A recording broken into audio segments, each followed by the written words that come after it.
Olá a todos, vamos dar continuidade à nossa disciplina de Física Fundamental 2, falando sobre a parte de calor, temperatura e leis da termodinâmica. Temos uma noção intuitiva do que seja calor e acaba que calor é um sinônimo de temperatura. Contudo, para a física, essas duas grandezas não são idênticas, não são sinônimos e possuem propriedades particulares. O conceito de calor ele está associado com a transferência de energia entre dois corpos que haja entre eles uma diferença de temperatura. E aí vem um conceito bem diferente da temperatura. Nós já definimos então temperatura como sendo um processo associado à agitação térmica das moléculas. Já o calor não, como já foi definido, é essa energia térmica em movimento através de alguma barreira, através de alguma área de contato entre esses dois corpos, contanto que haja uma diferença de temperatura. Então, como demonstrado na figura, você tem dois corpos, que nós convencionamos um chamado de frio, onde a sua temperatura é mais baixa do que a temperatura de um outro objeto que nós convencionamos como quente. Vale ressaltar que frio e quente são sensações psicofísicas, porque somos nós, seres humanos, que damos o nome de frio e quente, dependendo do valor de temperatura que associamos a tal. Então, nessa situação, nós temos esses dois objetos que, se eles estiverem isolados no universo, então o corpo frio manterá sua temperatura constante e o corpo quente manterá sua temperatura de forma constante. Se a gente colocar em contato esses dois objetos e houver uma superfície que permita a passagem de energia, isso quer dizer o calor possa fluir, nós teremos uma transferência dessa energia devido a essa diferença de temperatura.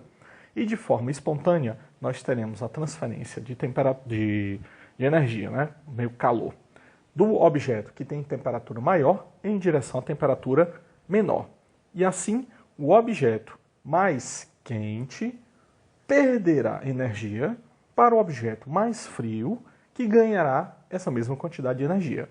Ora, se a gente estiver num sistema isolado, onde não haverá perda de energia, que eu já posso até falar perda de calor para a região circunvizinha, então você tem uma conservação aí já na energia, onde o objeto que perde esse calor, perde energia, vai fornecer a energia para o outro, que vai ganhar essa mesma quantidade de energia. E, portanto, se perde-se energia, a velocidade da agitação térmica das moléculas vai reduzir. E reduzindo, a temperatura desse objeto reduz. Enquanto o objeto que estava frio, agora vai ter uma elevação da energia que foi fornecida a ele e, portanto, a elevação da agitação térmica das moléculas e, portanto, uma elevação da sua temperatura. Assim, se deixarmos esse sistema em contato térmico por um tempo longo o suficiente, esses dois corpos, então, entrarão em equilíbrio térmico. O que significa o equilíbrio térmico é que eles alcançarão temperaturas iguais. Ficarão, então, com o mesmo nível de agitação térmica. Mas aí, como já também demonstrado por essa fala, isso não significa que eles terão a mesma energia térmica, que também vai depender das dimensões do objeto, e aí vai. Então vejam que aqui, nesse conceito de calor, nós já antecipamos um prelúdio, ou digamos assim, o conceito da lei zero da termodinâmica, que fala sobre o equilíbrio térmico entre os corpos. E aí, portanto, como já defini para vocês, calor é bem diferente de temperatura. A temperatura ela está associada com a energia cinética das moléculas individuais que compõem aquele fluido, ou aquele corpo, ou aquela matéria. E aí, nessa situação, a gente pode lembrar que a energia cinética é definida como um meio da massa daquele objeto vezes a velocidade ao quadrado, e se eu pegar em valores médios de velocidades dessas partículas, porque essas partículas, estatisticamente, elas vão ter velocidades diferentes, mas eu posso retirar a média delas, eu tiro uma energia cinética média. Dessa forma, então, eu já consigo associar a velocidade média do deslocamento dessas partículas, devido ao seu movimento aleatório, a uma energia cinética, e assim nós podemos, então, medir uma forma de calor como sendo proporcional a essa energia cinética média das moléculas, onde nós temos que o valor do Q é igual a um N, que multiplica essa energia cinética média, onde esse N, maiúsculo aí, mostrado pela equação, significa nada mais que a quantidade de partículas que eu teria aqui no meio. Assim, se eu quiser saber a massa do sistema termodinâmico, eu vou nada mais multiplicar do que a quantidade de partículas totais que eu tenho pela massa individual. E aí chegamos então numa equação da temperatura que fica sendo proporcional à energia cinética, nessa equação como vocês estão vendo aí. Então, acaba que temperatura, realmente, ela está associada à movimentação, né, aleatório dessas partículas e, portanto, chamada agitação térmica das moléculas, e é associada diretamente com a velocidade de movimentação dessas partículas. Bom, então, já que sabemos a diferença entre calor e temperatura, nós já sabemos, como nós vimos na aula passada, que a temperatura é medida em uma escala. Nós temos a escala associada ao Sistema Internacional de Unidades, que é a unidade Kelvin, e outras arbitrárias, que são o grau Celsius, o grau Fahrenheit, aí vai. Mas a unidade de medida de calor também recebe uma denominação especial. Se nós lembrarmos que o calor está associado com a energia cinética, e nós lembrarmos também que a energia cinética é medida no Sistema Internacional de Unidades em Joule, então o calor também será medido no Sistema Internacional de Unidades, a sua unidade de medida é o Joule. Contudo, devido ao início do estudo sobre calor e sua transferência de energia, outras unidades foram utilizadas para a medida do calor, como a caloria. Então a caloria é nada mais que uma unidade de medida do calor e que já existe um equivalente da caloria ao Joule, onde uma caloria é o valor de 4,1868 joules.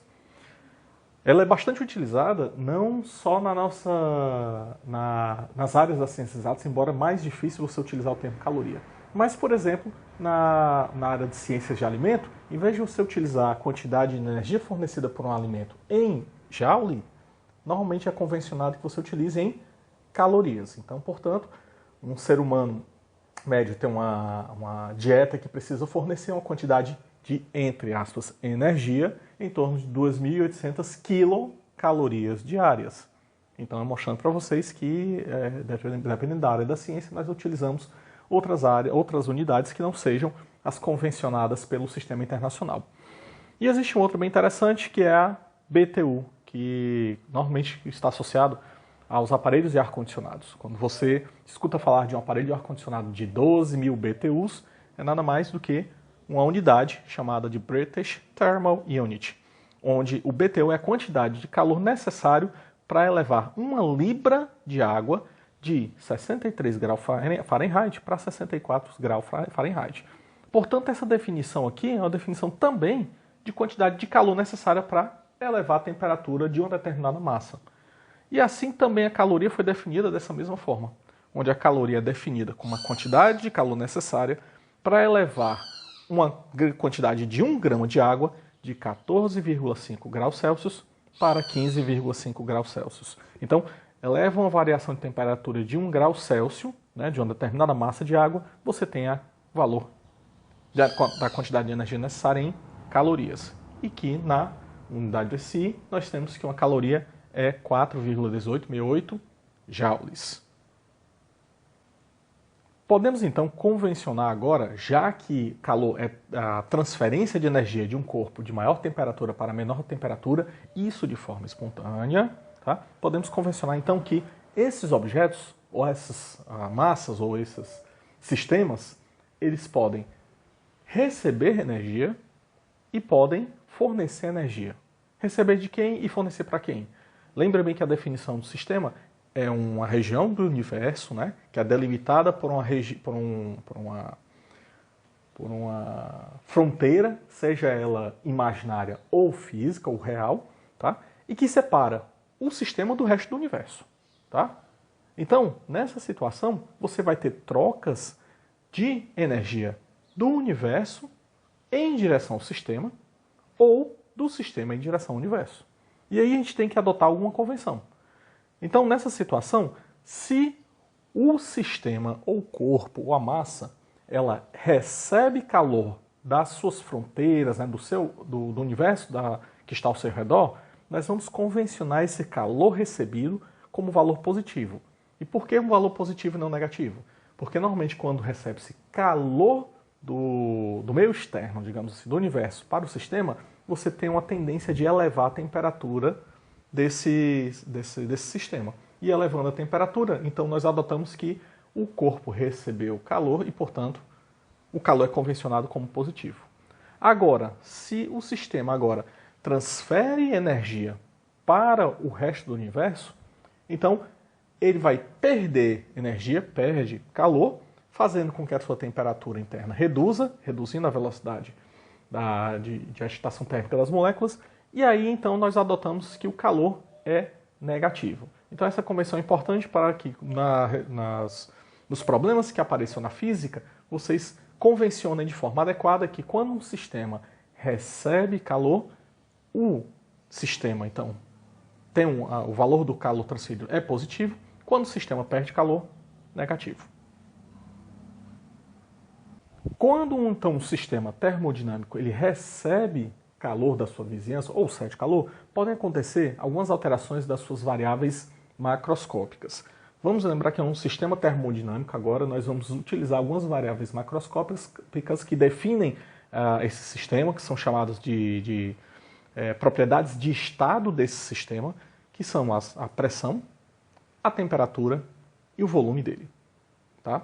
Então, dessa forma, eu posso associar uma grandeza relacionando a quantidade de calor que é recebido por esse corpo e a temperatura que varia por conta desse acréscimo de calor. A essa grandeza nós damos o nome de capacidade calorífica, que é representado pelo C maiúsculo. Ela é a taxa de variação da quantidade de calor fornecido ou perdido em função da temperatura. É o dQ, dt maiúsculo, não é de tempo, tá bom? E aí, portanto, a capacidade calorífica ele vai estar relacionado ao quanto o calor é cedido ou recebido pelo objeto em função da temperatura. Portanto, a unidade da capacidade calorífica é nada mais do que ou caloria por grau Celsius ou joule por grau Celsius. E num outro sistema, que é o CGS, né, outro sistema de medida, nós utilizamos também a medida do calor como erg, e dessa forma, então, pode ser erg por grau Celsius. Percebam bem que a capacidade calorífica só está associada com a quantidade de calor e a temperatura desse sistema, embora não esteja relacionado com a sua massa. Então isso significa que se eu aumentar ou reduzir a massa, eu posso aumentar ou reduzir a capacidade calorífica. Tá? Pois bem, e nessa situação, em vez de a gente ficar atrelado a saber se um objeto tem uma determinada massa ou não, e com relação à sua capacidade calorífica, nós podemos definir uma outra grandeza que seja independente da massa do objeto. E essa grandeza é chamada de calor específico. O calor específico da substância é nada mais do que a razão entre a capacidade calorífica dividido pela massa do objeto. Assim eu retiro todas as influências com relação à massa do objeto poder influenciar na taxa de calor recebida em função da temperatura. Então, esse calor específico é nada mais do que o C dividido por M e, portanto, terá a unidade de ou caloria dividido por grama grau Celsius ou joule quilograma grau Celsius, dependendo do sistema que você for utilizar. E a partir daí, se nós utilizarmos algumas regrinhas de cálculo, sabendo que a capacidade calorífica é igual à taxa de variação do calor em função da temperatura, e fizermos uma integração, nós encontramos que o dQ é igual ao C maiúsculo dt. Substituindo, então, o C maiúsculo como produto da capacidade do calor específico pela massa, o Czinho vezes M, então chegamos nessa equação, onde a quantidade de calor fornecida na substância é nada mais do que o produto da massa da substância vezes o seu calor específico vezes a variação da temperatura. Isso daqui, essa fórmula define o calor sensível, né, chamado de calor sensível daquele meu sistema. E aí é o calor utilizado pelo sistema, pela substância, apenas para variar a temperatura dele. Ele não fará nenhum outro processo. Isso, lembrando a vocês que o sistema esteja isolado, né, do resto do universo e, portanto, não troque calor com o universo, então tem a conservação da energia. Então, toda a energia será utilizada para a variação da temperatura. E aqui vocês podem, então, ver a fórmula do calor sensível. Então, partindo da situação de que a capacidade calorífica é igual à taxa de variação do calor em função da temperatura, nós podemos utilizar o cálculo integral e encontrar que dQ é igual a C dt. Só que lembra que o C maiúsculo, que é a capacidade calorífica, ela também pode ser expressa em termos da multiplicação do calor específico da substância, o C minúsculo, vezes a massa da substância. Assim, substituindo na fórmula e considerando que a massa é constante, assim como a capacidade, o calor específico da substância também vai ser constante, resolvendo as integrações, nós temos que o calor sensível, Q, é igual à multiplicação da massa, M, vezes o calor específico, C, vezes a variação de temperatura, ΔT. E aqui temos alguns exemplos desses o calor específico e a capacidade calorífica de alguns objetos. Então, como vocês já veem na figura e também tem a experiência pessoal, nós temos um bico de Bunsen aquecendo um recipiente de vidro com água dentro e nós temos uma barra de ferro que também está sendo aquecida. Então, quem vai conseguir variar mais rapidamente a sua temperatura? Vai depender, claro, se a barra de ferro e a água tiverem a mesma massa, ele vai depender do calor específico daquela substância. Então, nessa situação, vamos observar essa tabelinha, onde nós temos calor específico, né?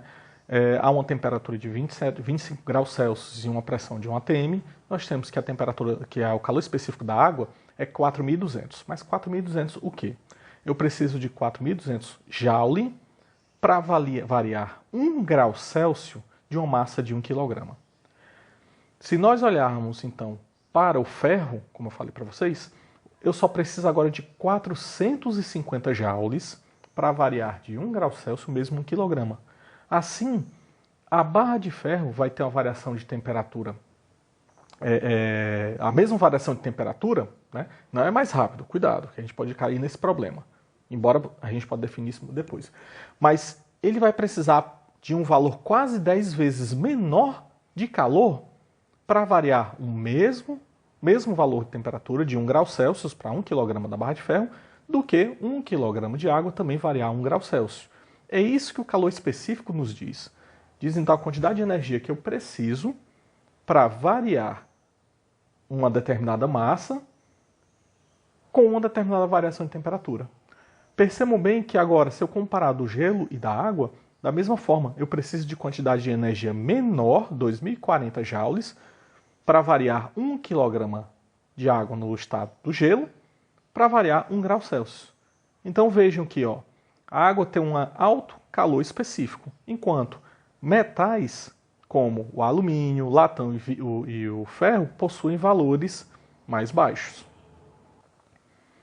Ok, Valber. Tudo bem. Então, já que foi definido o calor sensível, que a única coisa que ele vai fazer com o sistema, com o objeto, é variar a sua temperatura, o que acontece então se eu não variar só a temperatura desse objeto? Que outra situação, o que é que pode acontecer mais com esse sistema? Bom, e então nessa situação, eu posso ter que esse calor não seja utilizado para variar ou aumentar ou reduzir a temperatura. Mas agora pode ser que eu utilize esse calor para variar a fase do meu sistema. Então, só relembrando, no nosso universo nós temos, basicamente, são 5 fases da matéria, o condensado, o Bose-Einstein, o fase sólido, líquido, gasoso e o plasma. Tá? O que vai definir essas diferenças entre esses estados é a quantidade de energia necessária para fazer essas transições, tá? E a velocidade também das partículas. Tá? Nós temos condensado Bose-Einstein com a menor quantidade de energia e menor velocidade de agitação térmica, e o plasma com uma das suas maiores quantidade de energia e maiores agitações térmicas. Assim, se eu pegar a água como exemplo, nós temos então essa aplicação desse conceito. Vamos perceber aqui nessa figurinha de baixo, nesse gráfico, que varia a temperatura pela quantidade de calor fornecida. No eixo Y nós temos a temperatura em graus Celsius e Se você perceber bem, quando eu parto de valores negativos de temperatura, por exemplo, menos 10, menos 20 graus Celsius, a água estará no estado sólido.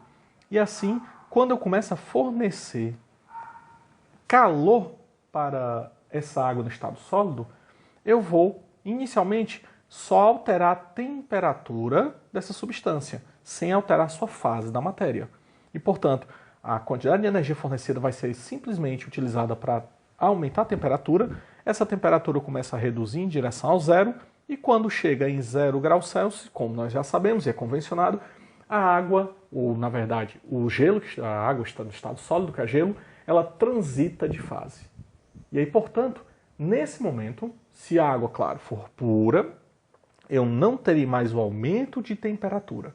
Eu continuo fornecendo calor a esse sistema. Mas agora, esse calor não vai ser utilizado para variar a temperatura, mas sim para variar o estado da matéria. E, portanto, vai, entre aspas, derreter o gelo. Fazer com que ele saia do estado sólido em direção ao estado líquido. Então, nós teremos, então, uma transição de duas fases da matéria, né? Você vai ter tanto sólido quanto líquido juntos, até que eu transforme todo o sólido em líquido. A partir desse momento que toda aquela massa de água for transformada em líquido, perceba bem, a massa continua a mesma. Se você somar a quantidade de massa de sólido com a de líquido, a massa é a mesma, tá? No momento que eu derreter todo o sólido, toda aquela massa se converte em massa líquida. Aí sim, o calor vai ser utilizado para variar a sua temperatura, aumentar novamente a temperatura, até chegar no segundo ponto que nós estudamos, bem conhecido. O primeiro ponto é o ponto de fusão daquela substância e o segundo ponto de vaporização, ou ponto de ebulição, onde agora a substância vai transitar do estado líquido para o gasoso, o vapor. E nesse momento, novamente, todo o calor que vai ser fornecido, ele será utilizado exclusivamente para variação do estado da matéria. Não aumenta a temperatura e simplesmente transita todo o líquido para vapor.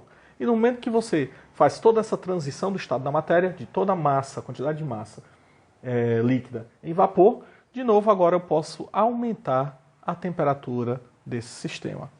E aí, é claro que se você aumentar muito, você pode fazer com que esse vapor, então, ou esse gás, entre no outro estado da matéria, que é o do plasma, que é nada mais do que um gás que está altamente ionizado.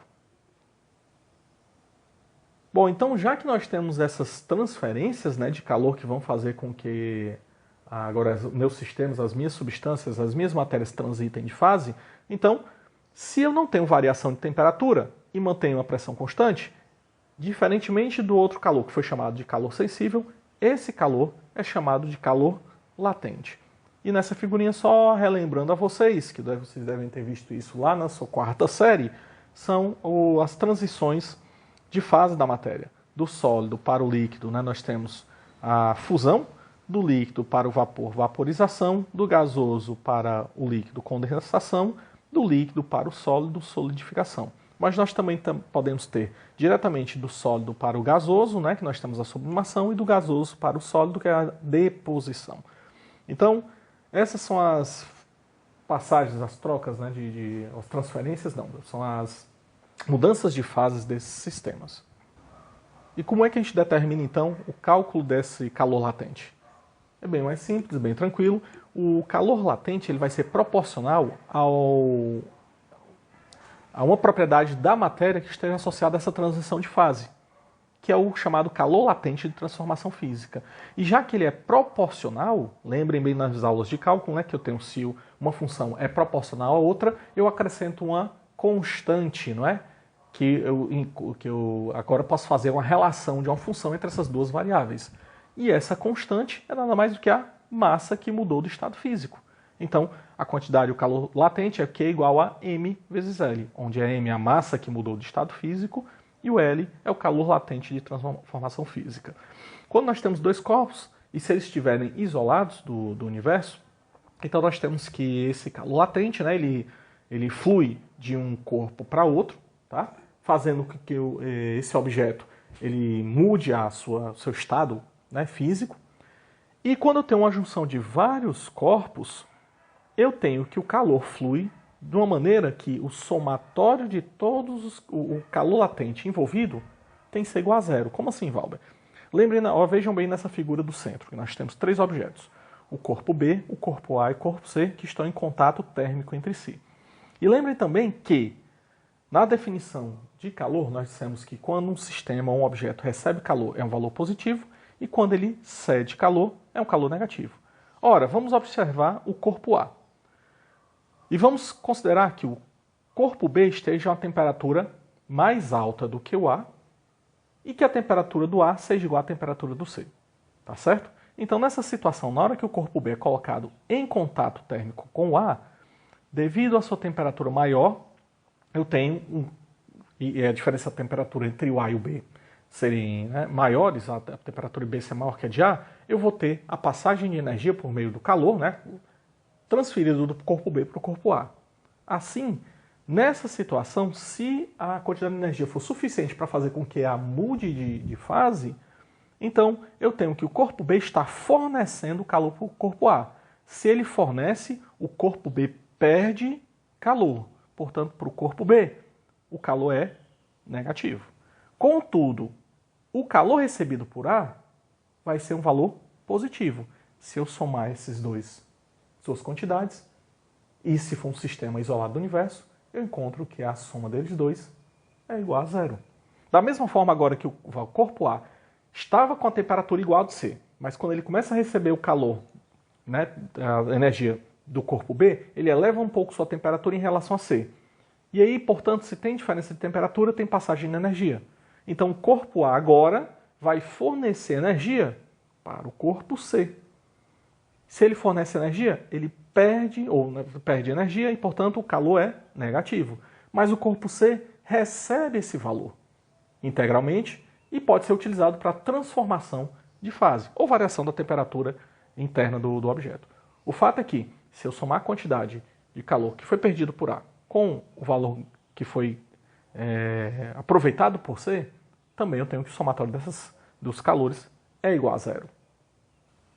E aqui nessa tabela eu mostro exatamente alguns valores dos calores de transformação de algumas substâncias. Então vejam bem que, como nós temos, pelo menos para o nosso curso, as mudanças, apenas duas mudanças dos estados da matéria, ou do estado sólido para líquido, que é a fusão, e então, portanto, vai ter um calor latente de fusão.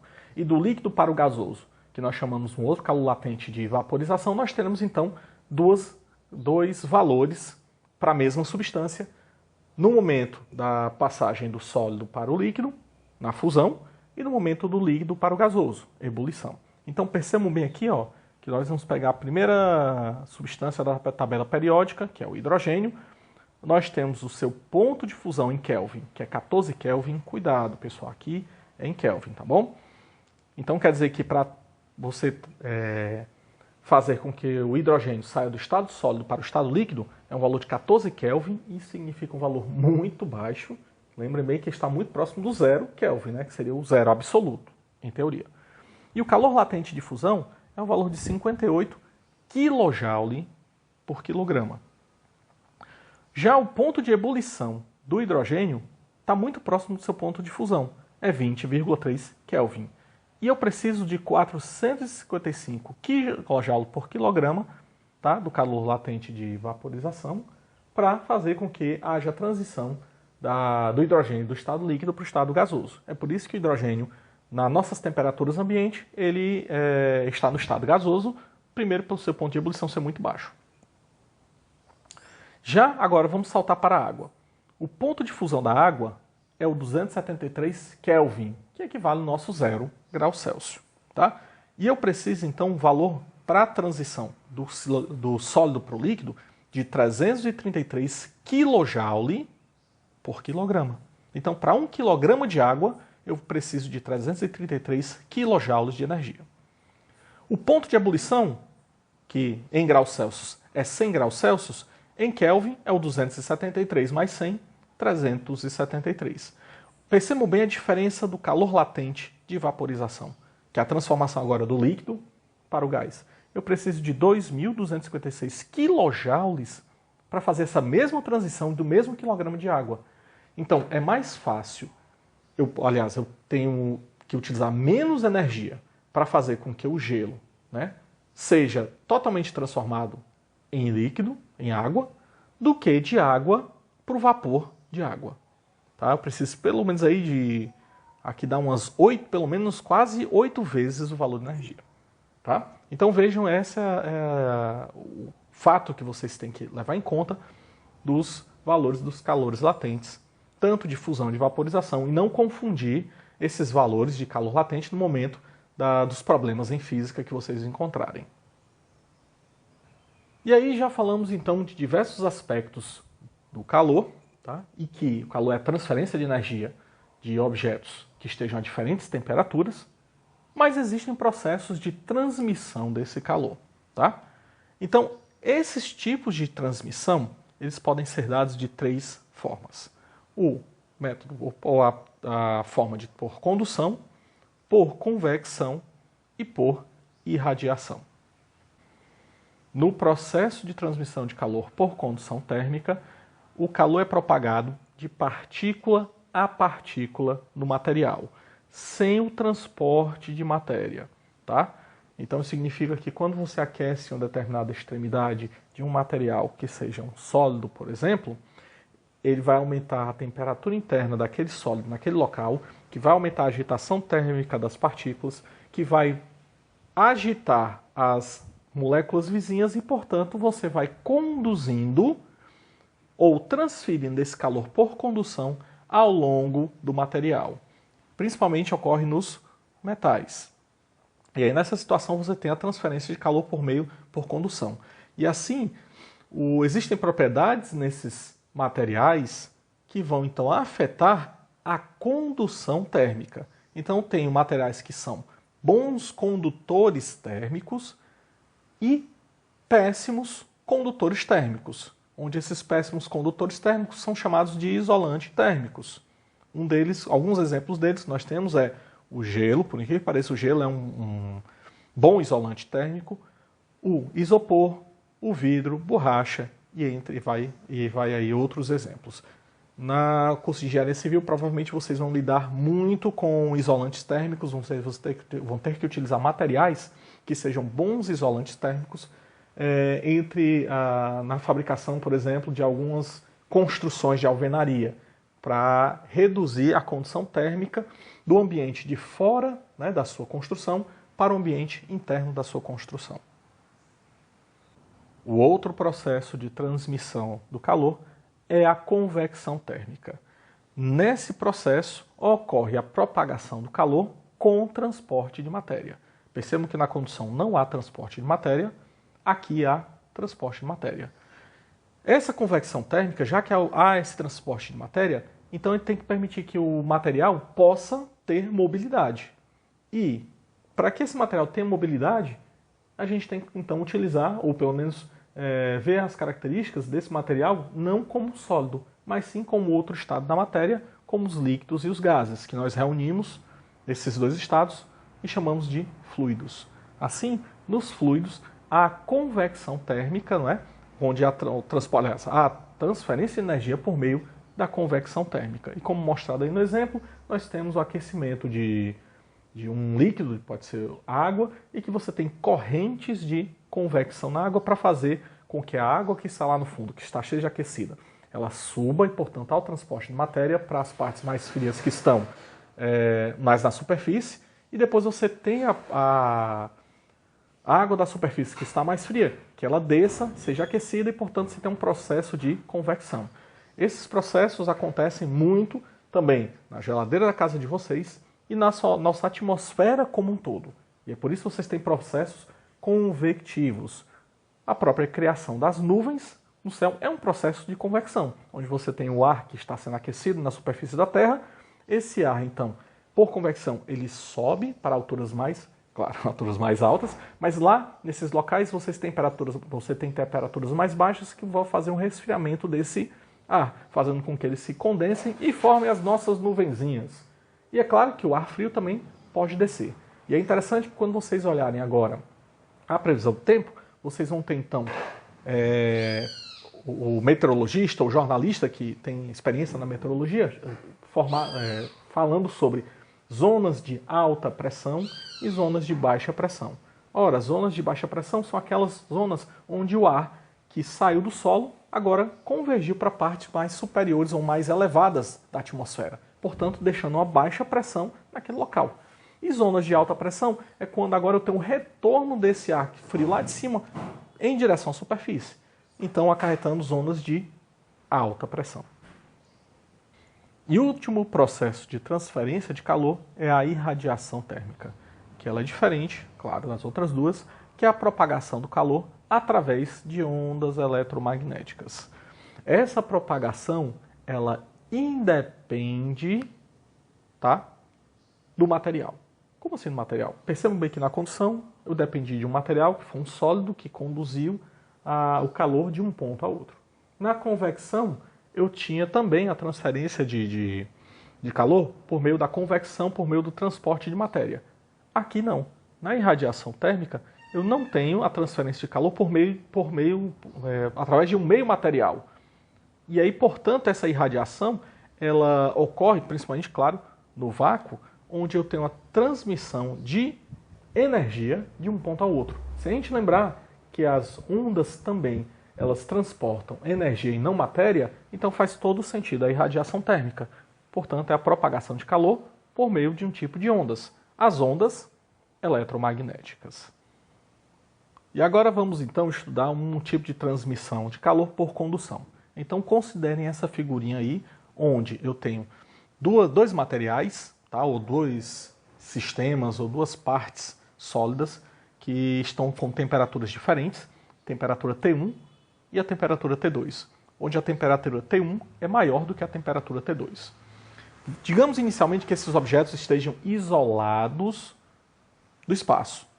E, portanto, se estão isolados no espaço e não existe nenhuma área de contato entre eles, então, teoricamente, esse objeto que está com a temperatura T1 vai se manter com a temperatura T1 e o objeto T2 vai se manter com a temperatura T2 ad infinito. Ele não vai perder calor porque ele está num processo, num sistema que está isolado do universo. Contudo, agora, se eu unir esses dois objetos com duas barras, tá, que estão representadas pela parte cinza mais escuro, ou com uma barra entre eles, e essas barras permitirem o trânsito, né, de energia, o calor, eu vou ter então a condução do calor partindo do corpo de temperatura mais alta para a temperatura mais baixa. Contudo, nessa situação, percebam que existe uma distância entre esses dois objetos, que eu coloquei por essa reta coordenada, partindo do ponto zero, onde está a extremidade do corpo T1, até a extremidade do corpo T2 e, portanto, num comprimento L entre eles. Assim, haverá uma transmissão de calor e eu posso, então, dependendo das propriedades dos materiais, tá, criar uma corrente de condução desse calor. Assim como nós temos uma corrente elétrica, nós podemos também com a corrente de condução. E que essa corrente de condução ela vai depender de algumas coisas. A primeira delas é o tipo de material da barra. Existem materiais que conduzem melhor calor do que outros. Por exemplo, borracha, aço, gelo, nós já vimos isso. Então nós temos que esses materiais, uns conduzem melhor. Então existe alguma propriedade intrínseca ao material que vai permitir ele conduzir melhor ou não o calor. A essa característica nós damos o nome de condutividade térmica do material. Então, cada material tem uma condutividade térmica que nós vamos cunhar pela letra K maiúsculo. O outro aspecto dessa condução do calor é que a área da barra, ou a área de contato entre esses corpos, também importa. Quanto maior for essa área de contato, maior vai ser, então, essa corrente térmica da corrente de condução térmica, tá? Porque nessa situação você vai ter mais elementos participando do processo de transferência de calor. Lembre que na condução nós temos a vibração a agitação térmica dessas moléculas, desses átomos, que vão então interagir com os vizinhos. Portanto, a área da barra é um aspecto que, portanto, vai se aumentar a área de contato entre esses dois corpos, você aumenta a condutividade térmica. E o último é a diferença de temperatura entre os dois objetos, ou o gradiente de temperatura. Então essa corrente de condução térmica depende dessa diferença, tá? E ela é caracterizada pela distância, ela é relacionada pela distância que está esses dois objetos. Como assim, Valber? Se eu tenho objetos bem mais próximos, a distância x entre eles é uma distância x pequena, eu tenho uma determinada gradiente de temperatura em relação aos dois objetos e a distância. Se eu afastá-los, é claro que esse gradiente da temperatura em relação à distância será menor. E, portanto, se é um gradiente, eu posso associar a uma taxa de variação. Mas de quem? Da temperatura com a distância.